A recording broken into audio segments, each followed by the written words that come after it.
Hindi film industry में ऐसे कई स्टार किड हैं जिन्हें अपने पिता जैसी शोहरत, अपने पिता जैसी पहचान नहीं मिल पाई। उनके पिता अपने दौर के सबसे बड़े सुपरस्टार रहे, जबकि उनके बेटे अपने दौर के सबसे बड़े सुपर फ्लॉप एक्टर रहे। तो आइए बातचीत करते हैं उन स्टार किड के बारे में जो अपने पिता की विरासत को सही से आगे नहीं बढ़ा पाए। तो चलिए शुरू करते हैं, लेकिन उससे पहले आप हमारे चैनल को सब्सक्राइब करिए। इस लिस्ट में सबसे पहला नाम आता है राजकुमार के बेटे पूरू राजकुमार का। सबको पता है कि राजकुमार हिंदी सिनेमा के बेहतरीन अभिनेता माने जाते थे। उनकी गिनती हिंदी सिनेमा के सबसे बड़े अभिनेताओं में होती थी। 70 और 80 के दशक में राजकुमार का बोलबाला था। उनकी फिल्में लगातार सुपरहिट होती थी।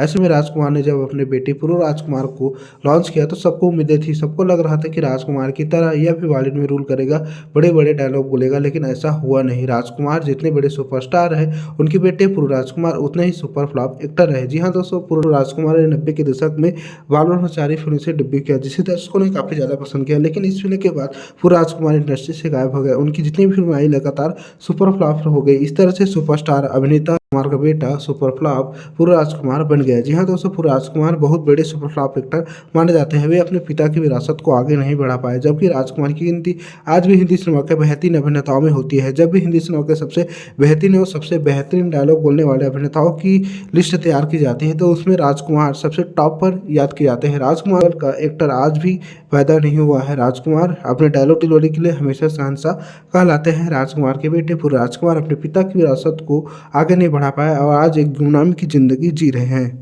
इस लिस्ट में अगला नाम आता है मनोज कुमार के बेटे कुणाल गोस्वामी का। सबको पता है कि मनोज कुमार हिंदी फिल्म इंडस्ट्री के सबसे बड़े अभिनेता रह चुके हैं। उनके जैसा अभिनेता, उनके जैसा डायरेक्टर बॉलीवुड में बहुत ही कम ही देखने को मिलता है। मनोज कुमार को भरत कुमार के नाम से जाना जाता है। आज बॉलीवुड में जितनी भी देशभक्ति फिल्में बनी है, जितनी भी राष्ट्रवादी फिल्में बनी है, मनोज कुमार उन सबके बाप कहलाते हैं। मनोज कुमार को राष्ट्रवादी फिल्मों के लिए, देशभक्ति फिल्मों के लिए जाना जाता है। आज भी 26 जनवरी में और 15 अगस्त में मनोज कुमार की फिल्मों के ही गाने बजाए जाते हैं। मनोज कुमार एक्टर थे, उससे कहीं बेहतर डायरेक्टर माने जाते थे। ऐसे में जब मनोज कुमार ने अपने बड़े बेटे कुणाल गोस्वामी को फिल्म में लॉन्च किया तो सबको लग रहा था कि ये लंबी रेस का घोड़ा होगा, मनोज कुमार का बेटा है तो देशभक्ति फिल्मों का बाप होगा। लेकिन हुआ इसके जस्ट उल्टा ही। मनोज कुमार जितने बड़े सुपरस्टार अभिनेता रहे, उनके बेटे उतने ही सुपर फ्लॉप अभिनेता बनकर रह गए। मनोज कुमार ने अपने बेटे को साल 1983 में कलाकार फिल्म से डेब्यू किया। इस पिक्चर में उनके अपोजिट श्रीदेवी नजर आई। इस पिक्चर के गाने काफी ज्यादा पॉपुलर हुए, लेकिन मनोज कुमार के बेटे कुणाल गोस्वामी का करियर ठीक ठाक ही रहा। उन्होंने 1983 में दो गुलाब, कलाकार जैसी फिल्म में काम किया। इसके बाद मनोज कुमार के बेटे का करियर ढलान पे आ गया। विद्रोही फिल्म से सुपर फ्लॉप एक्टर बनकर उभर गए कुणाल गोस्वामी भले ही दिखने में अपने पिता जैसे स्मार्ट और हैंडसम थे, लेकिन अपने पिता जैसी कला उनमें नहीं थी। शायद यही कारण रहा कि सुपरस्टार मनोज कुमार के बेटे सुपर फ्लॉप कुणाल गोस्वामी बन गए। जी हाँ दोस्तों, गोस्वामी का करियर कुछ खास नहीं रहा। 2-3 फिल्में बनाकर कुणाल गोस्वामी सुपर फ्लॉप हो गया और आज कुणाल गोस्वामी गुमनामी की जिंदगी जी रहे हैं।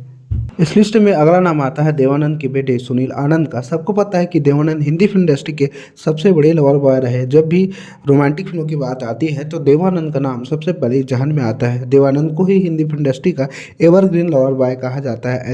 ऐसे में जब देवानंद ने अपने बेटे सुनील आनंद को फिल्मों में लॉन्च किया तो सबको लग रहा था कि देवानंद के बेटे हैं तो जरूर कमाल करेंगे। लेकिन देवानंद के बेटे ने सबकी उम्मीदों पर पानी फेरा और सुनील आनंद एक फ्लॉप एक्टर बनकर उभरे। सुनील आनंद ने साल 1984 की फिल्म आनंद और आनंद से अपना डेब्यू किया। इस पिक्चर में देवानंद भी महत्वपूर्ण भूमिका में थे। राखी भी इस पिक्चर में महत्वपूर्ण भूमिका में दिखाई दी थी। आनंद और आनंद को दर्शकों ने काफी ज्यादा पसंद किया। देवानंद के चलते यह पिक्चर सुपरहिट हो गई, लेकिन सुनील आनंद का करियर यहीं से ठप हो गया। इस पिक्चर के बाद देवानंद के बेटे सुनील आनंद थीप और मैंने तेरे लिए जैसे फिल्मों में काम किया, जिसे दर्शकों ने सिरे से नकार दिया। देखते देखते सुपरस्टार देवानंद के बेटे सुपर फ्लॉप एक्टर बन गए। जी हाँ दोस्तों, देवानंद जितने सफल एक्टर रहे, उनके बेटे सुनील आनंद उतने ही फ्लॉप एक्टर रहे। देवानंद के बेटे सुनील आनंद अपने पिता की विरासत को आगे नहीं बढ़ा पाए और देवानंद की तरह सुपरस्टार अभिनेता तो दूर, एक अच्छे अभिनेता भी नहीं बन पाए, जिसके कारण उनका करियर ढलान पे चला गया और आज वे गुमनामी की जिंदगी जी रहे हैं। किसको पता था कि एवरग्रीन देवानंद के बेटे सुनील आनंद एक फ्लॉप एक्टर बनकर रह जाएंगे।